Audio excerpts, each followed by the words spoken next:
Reka. Can you hear me okay? Great. Yeah, thank you for organizing this event, and thanks to everyone for being here. So my job over the next 10 minutes or so is just to set the stage for the talks to come by reviewing the key issues that are at play at this intersection of tuberculosis and pregnancy and research. So you can go to the next slide. Okay, so we're gonna launch off with a pop quiz, and this doesn't require any specific knowledge of TB, so just give it your best guess. You can go to the Slido link there using the QR code or punch in the number at slido.com. And the question is, so for the main drugs used to treat TB, referred to as first-line drugs, how long do you think the delay was between when those drugs were first approved by the US Food and Drug Administration and when data on those drugs was first made available specifically in pregnancy? So we'll give everyone a chance to put in their answers. And if you're having any technical difficulties, just let us know in the chat.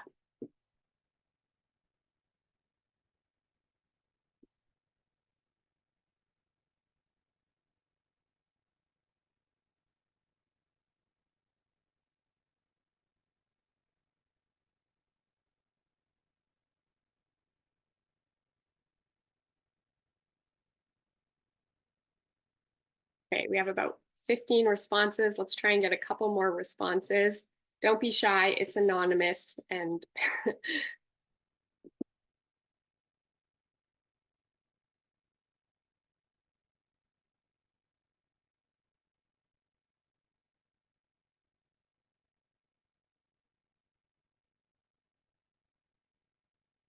okay, great. Well, we have a small quorum. Just 2 more seconds, and then Reka, you can advance to the next slide. Okay, so we have a lot of knowledgeable folks in the audience because that is the correct answer, 50 plus years. You can advance to the next slide, please, Reka. So to be clear, what this means is that for over 50 years, these main drugs used to treat TB were being used in pregnancy without robust data on, for instance, how the dosage may have need to be adjusted or any, safety concerns related to pregnancy for over half of a century. So that's really significant. Next slide, please. And this absence of data is really a direct result of pregnant and breastfeeding women being excluded from TB research. And I say pregnant and breastfeeding women together intentionally because historically, that's how these populations have been treated when it comes to research as one, homogenous group. But the reality is that any potential safety concerns related to the study of a new drug or new vaccine are really vastly different for pregnant versus breastfeeding women. But the exclusion of both these groups from research, whether scientifically justified or not from any particular study, it comes from this desire to avoid fetal risk. So instead of engaging in the complex, let's say, risk-benefit calculus that would consider both the potential risks but also the potential benefits, not only for the fetus, but also for the mother, the research community has really adopted, the most expedient way, right, to ensure that no potential harm befalls fetuses. And that was to exclude pregnant and often breastfeeding women and people from research altogether. And what's the consequence of this, ongoing and presumed exclusion of pregnant and breastfeeding women? It's that, patients and their doctors are really left in the dark and obligated to make important medical decisions in the absence of scientific evidence about the available treatment options because they've never been studied in pregnancy. And, let's just be clear here that, I want to make the point, contracting TB disease during pregnancy, it's not a small thing, and it poses a very real threat to both mother and fetus. TB during pregnancy is associated with a 4-fold increased risk in both maternal and also perinatal mortality, along with a host of other potential negative consequences. Next slide, please. So given, how serious TB is during pregnancy, it really raises the question of why the exclusion of these populations from TB research has persisted for so long. Shouldn't, they have been prioritized in research? Well, there's many reasons why pregnant and breastfeeding women haven't been prioritized in research. And a recent report from the National Academies of Science, Engineering, and Medicine summarizes them quite well and is shown in this infographic. And for the purposes of this talk, I just want to highlight a few of the key reasons. The first is around this culture of exclusion. As I've already repeated several times, excluding pregnant and breastfeeding women from research, it's been considered the norm. And that's not just in TB, but in the medical field as a whole. And there's been very little by way of policy or law or financial incentives that have been put in place to change that. And the second point is around reputational risk, which goes hand in hand with this concept, of liability. And no one wants to be held responsible should something go wrong. And of course, that's true when it comes to any type of research. I think the concern is especially heightened when it comes to research involving fetuses. And this concern, over legal liability, particularly, I would say, on the part of drug manufacturers, insurers, ethics review boards, have reinforced the protectionist ethic that perpetuates exclusion. And the third point is about complexity and cost. No one is denying that including these populations in research designs adds a level of complexity, which demands added time and thoughtfulness and expertise when designing trials. But in most instances, there's zero financial incentive for pharmaceutical companies to wrestle with these added obstacles when there's no promise that it's going to benefit their bottom line. And I think even for academic researchers, just the threat of increased delays or added scrutiny from ethics review boards, may be enough of dissuasion from considering inclusion. Next slide, please. So the exclusion of pregnant and breastfeeding women from TB research specifically, and the resulting clinical challenges, it's not a new issue by any means. And it's really true that passionate and dedicated experts and advocates in the field have long recognized the dangers of exclusion. Have been fighting this uphill battle to change the culture. An important milestone came just over a decade ago in 2013 when an expert panel convened by the US National Institutes of Health published a consensus statement supporting the earlier inclusion of these populations in TB research. And in the decade since, there's been significant and important progress made, including the launch of several key trials on drug safety and pregnancy. And more recently, just in the fall of last year, an effort to pick up on that consensus process was launched by the World Health Organization, Smart for TB, and the Impact Network. So all that said, I'd be really remiss not to mention that despite this recent swell of advocacy and recommendations in support of inclusion, very, very recent history suggests that exclusion really does persist as the norm. And here I'm talking about the COVID-19 pandemic, during which 98% of vaccine trials and 71% of treatment trials excluded pregnant women. Next slide, please. Okay, so speaking of vaccines, next quiz question. How many of the planned and ongoing TB vaccine trials do you think will be allowing enrollment of pregnant and breastfeeding women?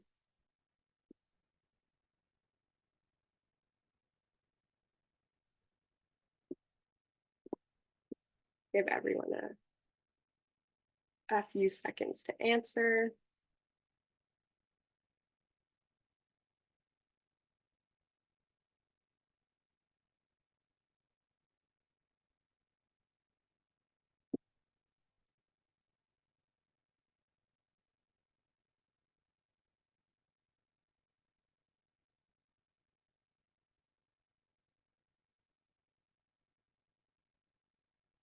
Okay, that looks like a healthy quorum. Reka, if you want to advance to the next slide. Okay, and the knowledge of this group on this issue is definitely shining through because you're correct. The reality is that none, to my knowledge, none of the vaccine trials that are either being planned or the M72 trial that launched earlier this year, plan to enroll pregnant and breastfeeding women. Next slide, please. Okay, so last quiz question, just turning our attention to TB treatment. This one requires a little bit more background knowledge on TB, but sounds like this shouldn't be a problem for this audience. So true or false? The new shortened drug-resistant TB regimen, BPALM, is recommended for pregnant women.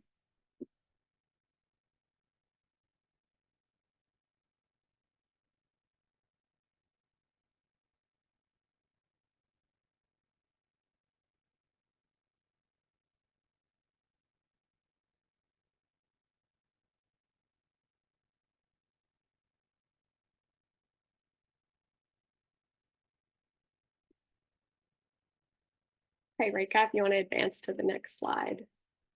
False. Yeah, that's correct. So the reality is that BPALM is currently not recommended for pregnant or breastfeeding people owing to the lack of data. And I wanted to include this example because BPALM, it's a newer regimen and it's one that's really changed the face of drug-resistant TB treatment, but not for pregnant women and people. Pregnant women and typically children are consistently the last to reap the benefits of scientific progress. And recently, there has been a lot of progress in the field of TB treatment, particularly, to shorten once unacceptably lengthy regimens. But as you can see from the table on the right, as progress for non-pregnant adults advances, the gap between the two groups is widening, and treatment regimens for pregnant women remain, anywhere from 1.5 to 6 times longer than for non-pregnant women. Next slide, please. But I'm happy, to report about this momentum for change. And as I mentioned earlier, in the fall of last year, Smart for TB and the World Health Organization and the Impact Network hosted a meeting to pick up on the consensus process that was started back in 2013. And the outcome of this meeting, it was threefold. First, we published a report which attempted to lay out, all the challenges that still need to be addressed to facilitate the ethical and optimal inclusion of pregnant and breastfeeding populations in TB research.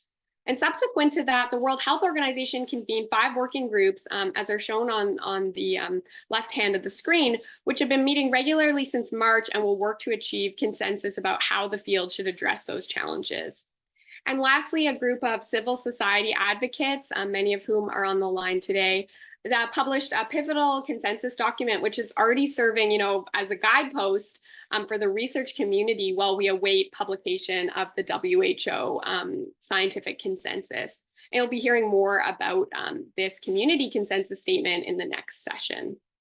Next slide, please. Okay, so I'm going to wrap it up here, and I just want to leave you all with 4 messages. The first is really, we didn't have a chance to get into the data, but I just want to, make the point that TB disease is very serious for people who are pregnant, and without treatment, it really does become a matter of life and death. So understand that doctors, they're always going to treat a pregnant woman with TB, even in the absence of, all the data they would ideally like to have to be able to optimize those treatments. And that really brings me to my second point, which is sort of the crux of the issue and the, understanding the consequence of this lack of data resulting from exclusion of these populations from research. It means people affected by TB and their clinicians, they're left to make these crucial medical decisions without the benefit of, in some cases, even any evidence on key things like dosage and safety or efficacy. I think it's probably, a bit hard to truly appreciate how significant, this position is until you're in it yourself. Third, I just want to reinforce that, I'm not suggesting, I don't think anyone working in this space is, that pregnant and breastfeeding women be included in all research, all studies all of the time. That's not what we're talking about here, but really an ethical approach demands that the decision to include or exclude these populations from any particular study, be an intentional and evidence-based decision made only after considering both the risk and the benefit to not only the fetus, but also to the mother. And I just want to end, with a note about human rights. I think all of you are familiar with the right to health, but there's a lesser talked about human right, which in many cases, I think, including the one that we're talking about today, is really a prerequisite to the right to health, and that's the right to science. And pregnant and breastfeeding women and people, just like all other people, they have the right to participate in and enjoy the benefits of scientific progress. But to do so, they have to be included in research. So with that, I hope this primer, has been helpful. But I really trust that the firsthand and lived experiences that you'll hear about in the next session will be even more impactful. So please stay tuned for that. Thanks, Reka. Back over to you.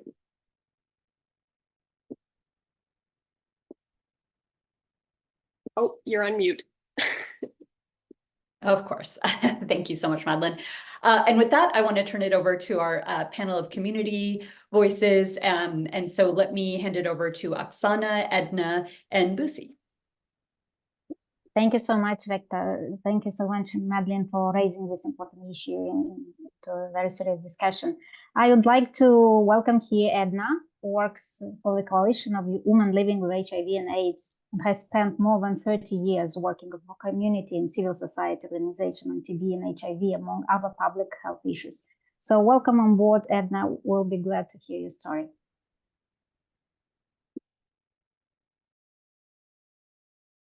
Yeah, thank you very much. As Oksana has introduced, I work with the Coalition of Women Living with HIV and AIDS, and my story will base more on community perspectives and what we have experienced as the community working with women living with HIV and AIDS. As Coalition, we are engaged in the advocacy of TPT with support from TAG, a treatment action group, and we have been more focused in the community, advocating and also making sure that people go and receive TPT, especially focusing on women who are most left out.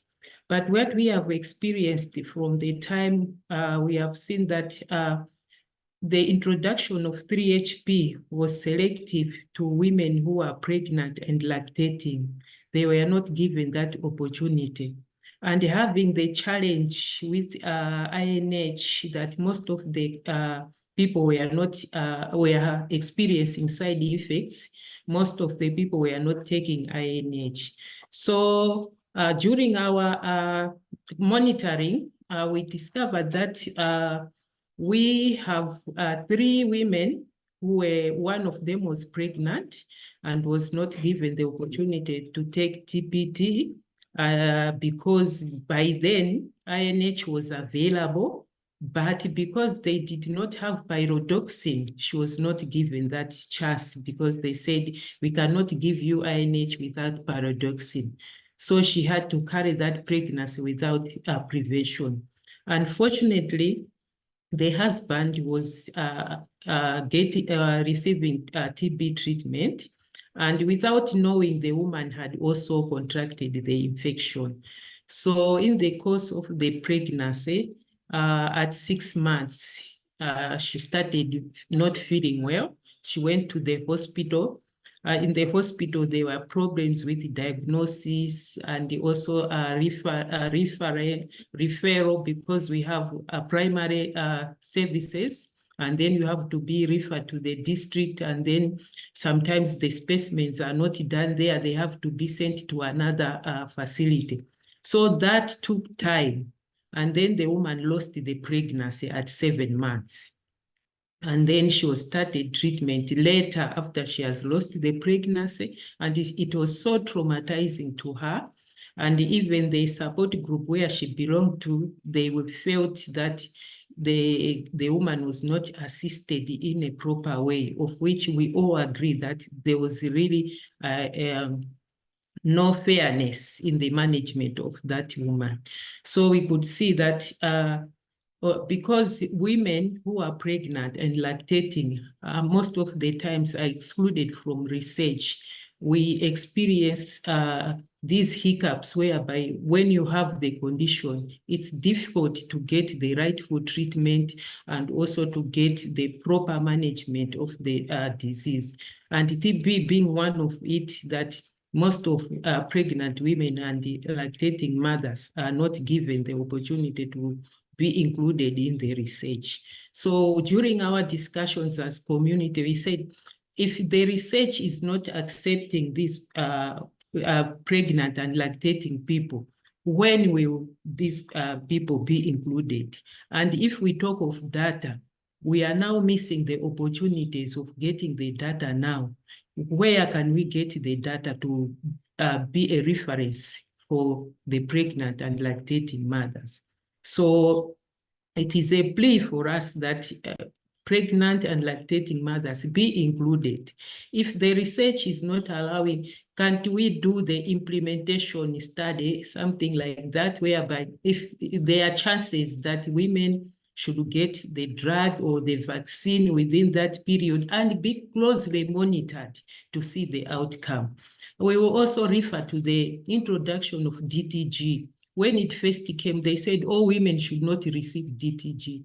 But after advocacy, we found that the limitation was not really evidence-based, though I can use that word loosely, but we saw that the numbers which they said they had maybe deformities were not adding up, and all women were put on DTG, and everybody now is on DTG, but then we are not experiencing those deformities. If they are there, they are by just chance, maybe genetic. So it's the same with vaccines, TB treatment. We employ that women living with HIV, especially because they are at higher risk, should be considered in this research, and also make sure that they are included and get the proper treatment according to the get proper treatment, especially when it comes to TB infection. Yeah, thank you very much. Thank you so much, Edna, for your story and sharing your experience in working with pregnant women lactating. I will invite Busi, who is a drug-resistant TB survivor, who worked for Doctors Without Borders, advocating and implemented the decentralization of drug-resistant TB treatment in her country. Welcome. The floor is yours, Busi. Hello, everyone. Thank you very much, Oksana, for that introduction. So, for me, next slide, please. I'm going to be sharing my TB journey. So I went to this particular clinic because I suspected that I was pregnant. So actually I wanted to do the pregnancy test, but unfortunately I was offered an HIV test, which came positive. So I became sick. And then after a while, back and forth to the clinic, because I thought in my mind that maybe it's because I'm digesting the news that I'm HIV positive, and they didn't tested the pregnancy. I have to go via a private and then to do the pregnancy test, and then it came also positive. So I thought that maybe now I'm digesting the news that I'm HIV positive. I started to become sick. So I went to the clinic for several times because I was dry, I couldn't produce the sputum. So I remember it was around March, and back and forth, given antibiotics at the clinic because I can't produce. And then eventually I did manage to produce sputum after several months. And then I was found that I've got TB. So I was diagnosed with TB, and I was started on a drug-sensitive treatment. So after 5 months, it was found that I've got drug-resistant TB. So I was terrified, to be honest, especially when they told me in the clinic that my close contacts were also at risk. So it does not get any closer than sharing the same body after all. And although I was coughing and I was losing weight, remember, I'm pregnant. So it was a vice versa now. Instead of gaining weight, I'm losing weight. I was afraid for what might happen to my child. That preoccupied me most of all. how will the TB or HIV affect her? Will she get it too? Will the tablets that I was taking to try save my life end up hurting hers? Next slide, please. So the planning for me, it was not really involving me. So at the clinic, they planned for me without me. So most of the time, like when you are pregnant, you will be only offered a determination. So it's not been discussed. It's just, you are just told that like, it's good for you to terminate because now you are pregnant, and all sort of these things that makes you fear. So remember, termination of pregnancy is still a taboo in some of cultures.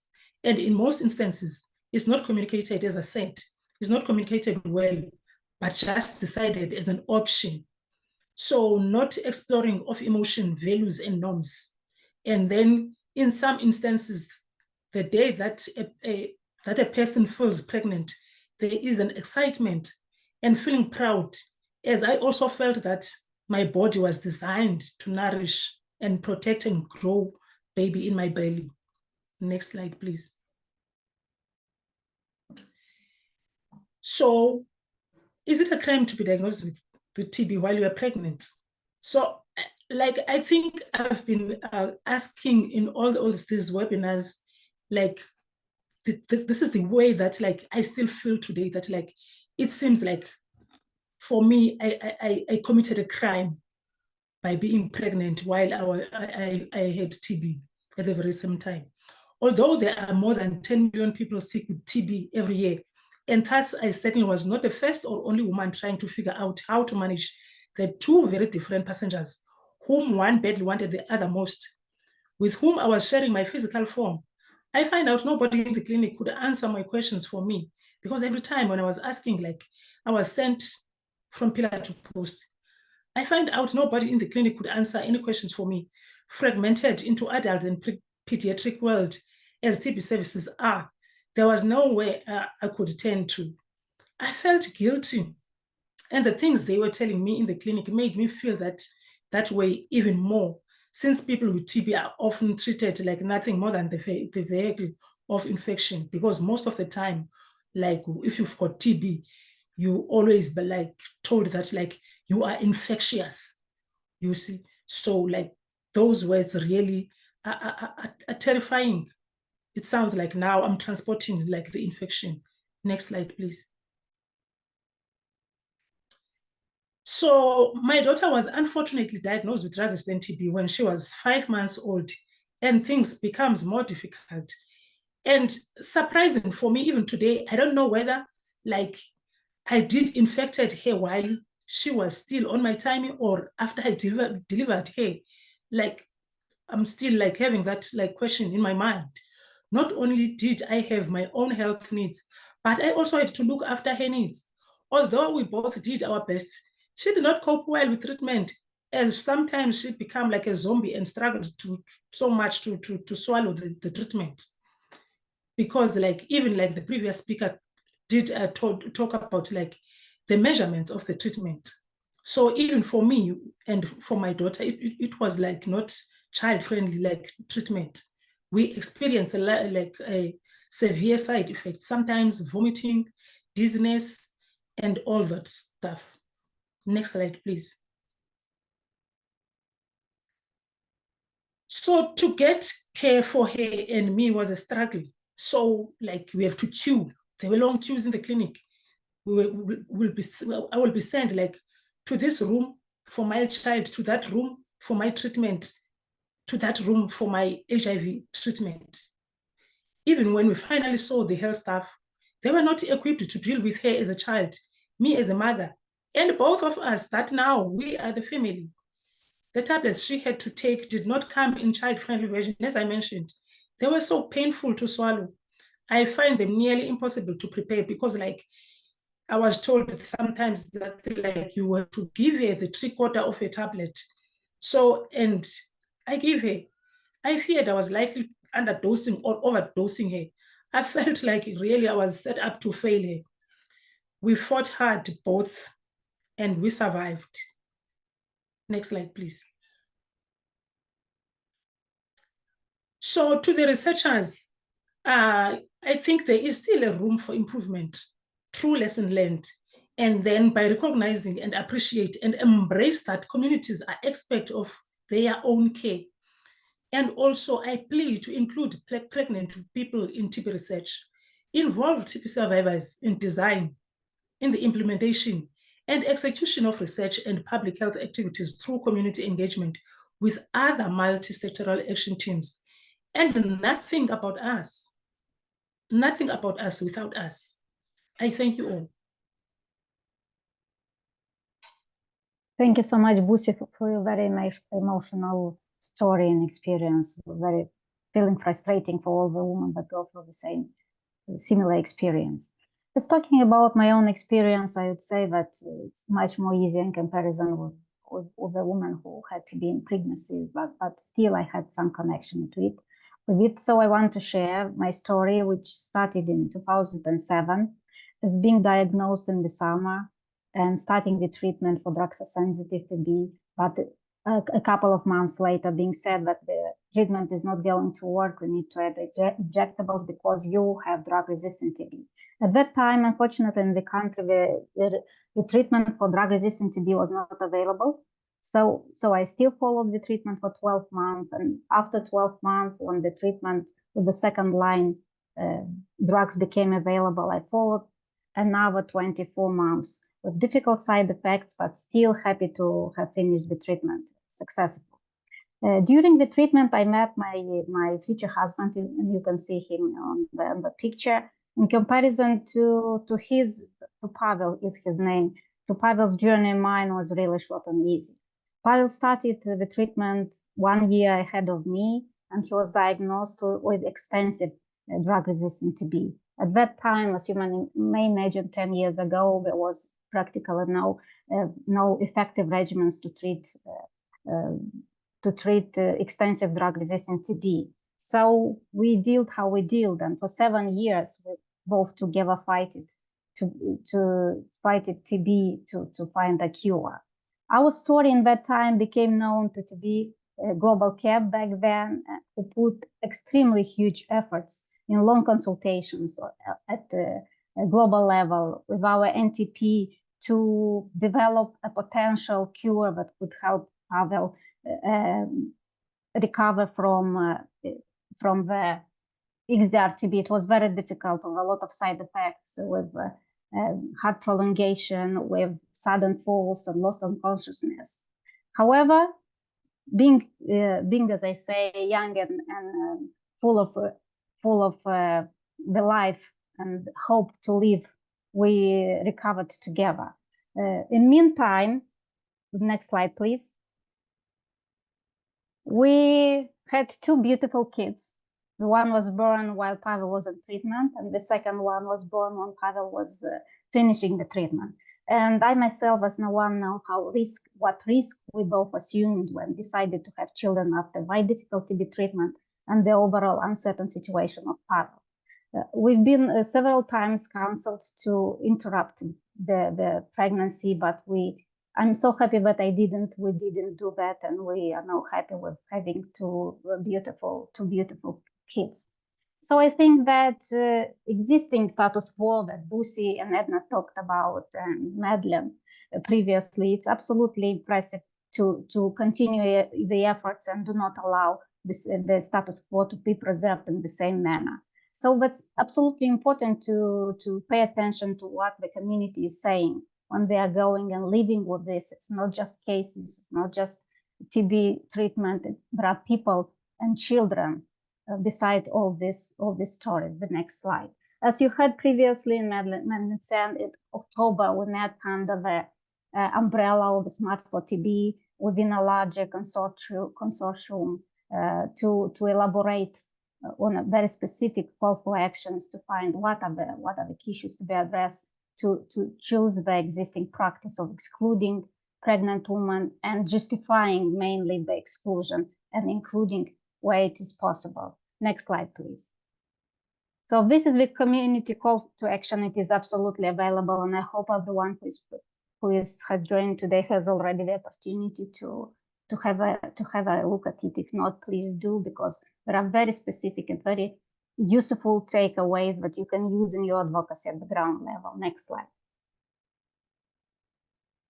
Additionally, again, to stress that the WHO is again engaged very, very dedicated in this process to see the things movement, and this advocacy group is one of the 5 groups who would end in autumn in developing very clear messages that everyone in the community level advocates, TB survivors can use this information to spread the news about how important this topic is. It should be high on the agenda, and the researchers and developers are not more allowed to neglect this issue.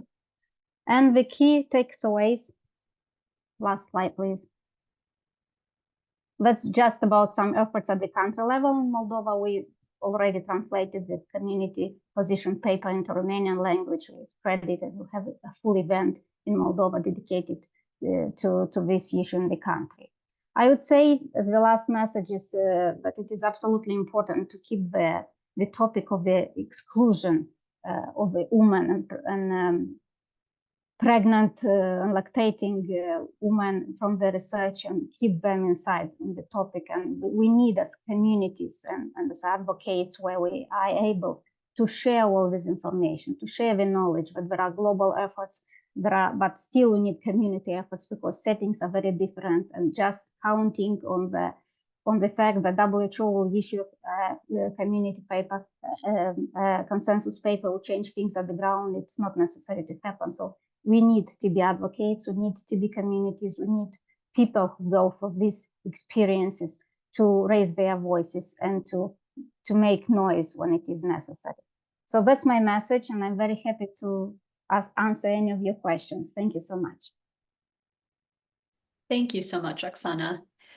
And Busi and Edna, thank you so much for sharing your experiences. There will be time for questions at the end, but I want to turn it over now to Nicole Salazar-Austin, an assistant professor of pediatrics at Johns Hopkins University and a PI on some of Smart for TB's trials. And she's going to share a little bit about how Smart for TB is thinking about this in our own trial design. So Nicole, floor is yours.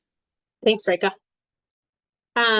So I'm not going to have time to do an in-depth review of each of our 4 Smart for TB therapeutic trials, but I did want to highlight some key challenges that we faced in including pregnant women in the sort of study design phase, which is where we're sort of what we're sort of finishing now. Next slide.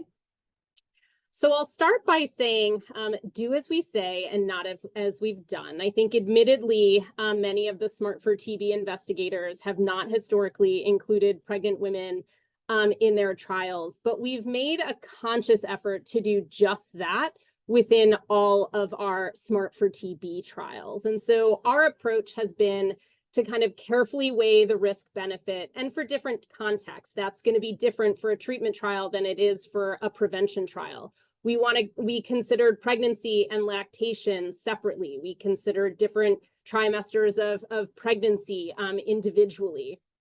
We also included pregnancy, pediatric, and lactation experts on all of our study teams. And we were very deliberate in the way that we ask questions about a site's ability to enroll pregnant women when we conducted site surveys. Next slide.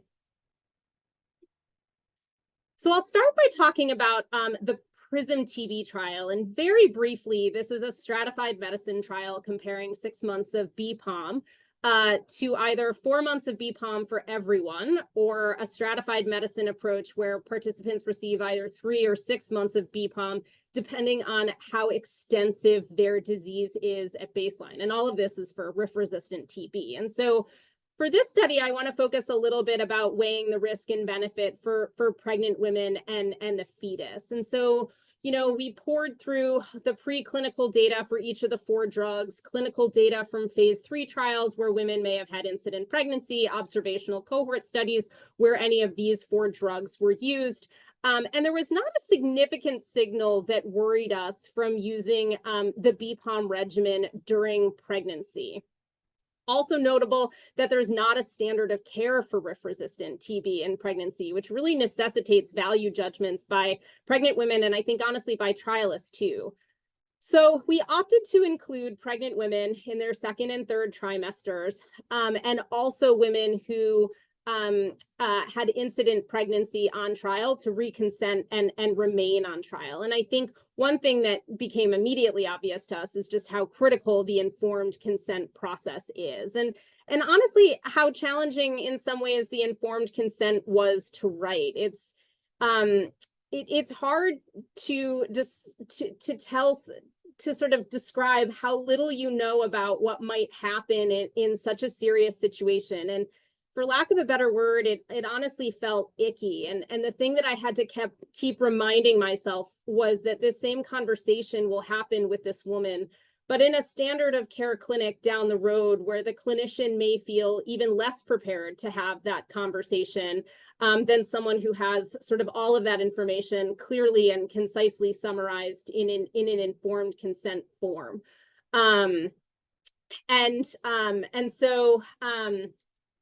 We created separate consent forms for consenting and reconsenting incident pregnancy and went back and forth a lot about that. But I think that the challenges and the decisions that those two groups of women have to make in some ways are very different. And that does add complexity to the trial. I realize that I'm used to a little bit of complexity as a pediatrician and as someone who includes pregnant women in their trials. And I think adult trials often strive for a certain amount of simplicity, and I think we should always strive for simplicity, but there's a certain amount of complexity that including pregnant women and children will bring into a trial that is somewhat unavoidable. Next slide.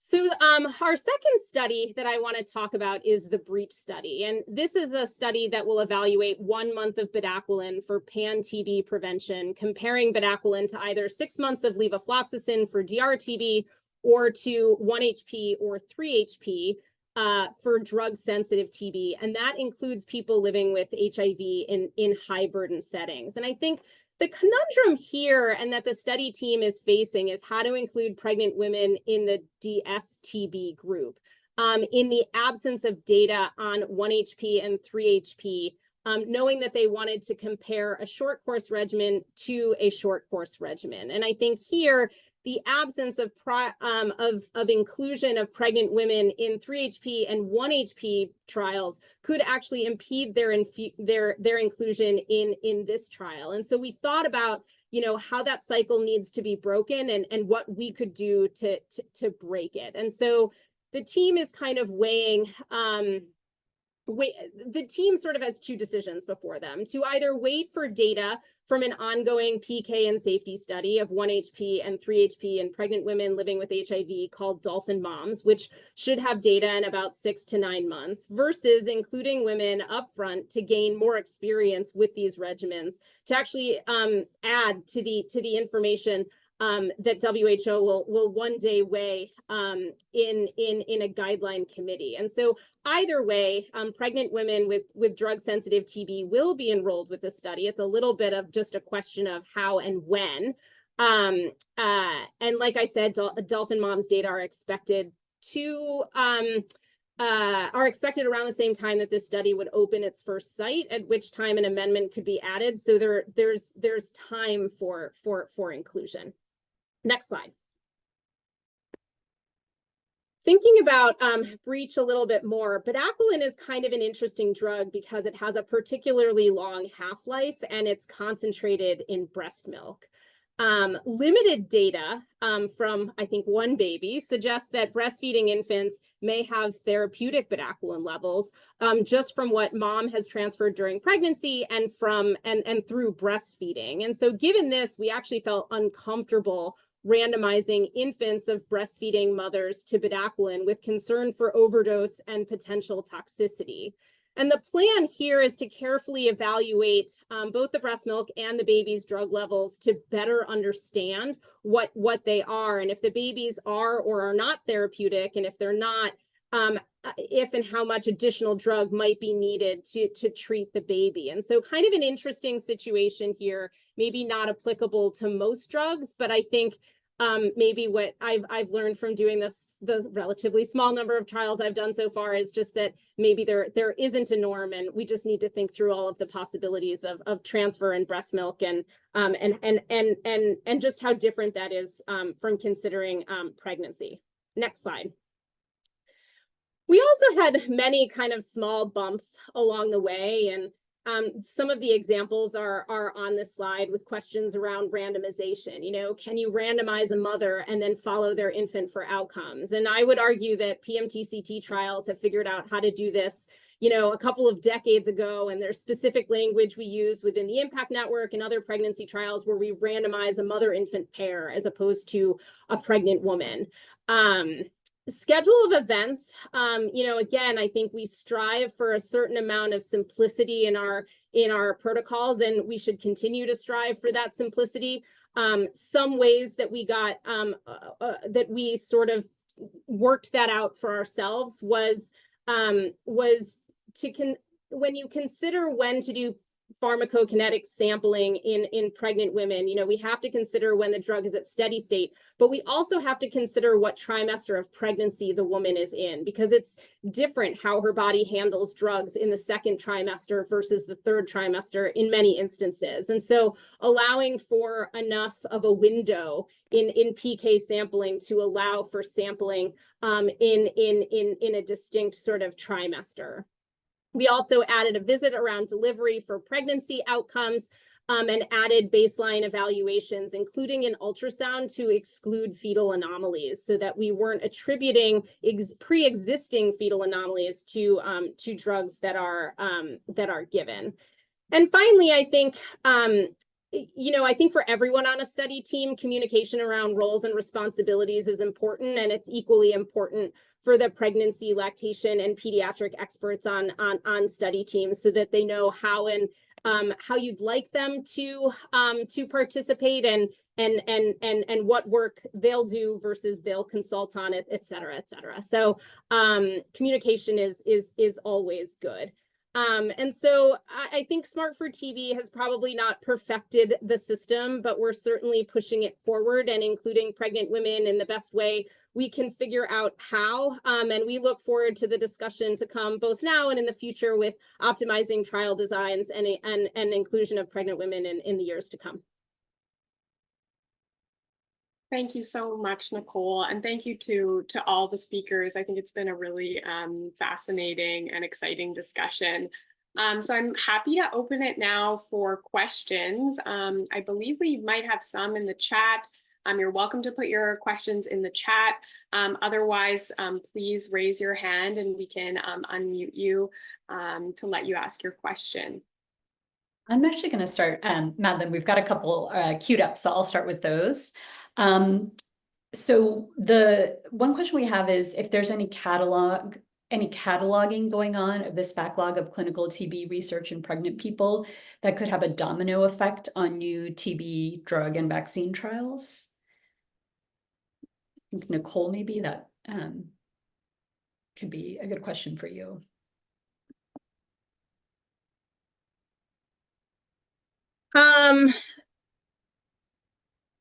Yeah, so I think there's an ongoing sort of consensus process that Madeline talked about through WHO, and I think through that process there's real opportunity and will likely, you know, have a sort of a prioritization of drugs or that and things that have not been studied moving forward. I think some of that was done at the meeting we held last October and is in the sort of roadmap to consensus document that's already published. And I think I would anticipate more to come from the WHO process.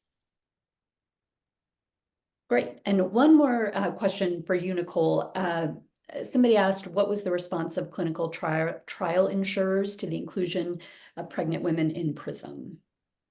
Yeah, that's a great question. I don't know that all of our trial sites have obtained clinical trial insurance to date. I know that certainly some of them have, and they have submitted to regulatory agencies and should be hearing back soon. So I can say there has not been a negative response that I'm aware of, but I also couldn't say that every study site has yet obtained that insurance. But it is something we're carefully watching, and because I think it's a concern that it won't be possible. But again, we also selected sites based on ability to enroll pregnant women and a fairly conducive environment to that. Not every site in the trial, and not every site will probably enroll pregnant women, but a fair number. Thanks, Nicole. Maybe I can just jump in and add that it's something that Smart for TB is also thinking about, how we can document our experience trying to do some of these things and overcome some of the challenges that Nicole talked about, and hopefully put those lessons learned out into the public domain so that other researchers and people wanting to do the same can benefit from the lessons that we learn along the way. Great. And I want to include just one more question I saw in the chat for Busi, just to see what your experience, how you're doing now, how treatment went, and whether the facility you got treated at is now treating pregnant and lactating people. Okay, thank you for those two questions. Yeah, I could say for now, I'm good. Me and my child were doing well.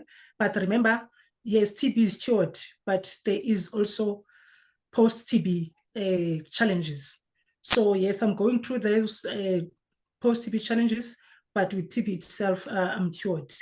With the second question of being things are still the same, I can say for me on the other side, after having this TB journey, I was employed by Medicines Sans Frontiers, that is Doctors Without Borders, on a drug-resistant TB project, whereby we started with the decentralization of drug-resistant TB treatment, and then it helped me because I was working on the patient support side, whereby I was through my experience and because I was working as a counselor, counseling the patients that are having a challenge of treatment through their treatment journey and their families. I think things are much better now because through that experience advocacy, we managed to have new treatment now. Things have improved. Even for an example, as I mentioned that with me, I was struggling to break the tablet, to measure 3/4 of a tablet. So at least now through that, we've got some TB medication that are really, you can deserve from water. And also even the staff itself, yes, the stigma is still there, but the staff through those really experiences that we share out there, they normally call us and do some presentations. And yeah, things steady but surely are becoming better. Yes, on the pregnant women and the lactating women, much really behind. But yes, there are things that are improving. But yes, as I mentioned even in my presentation, that there is still a room to improve. Thank you.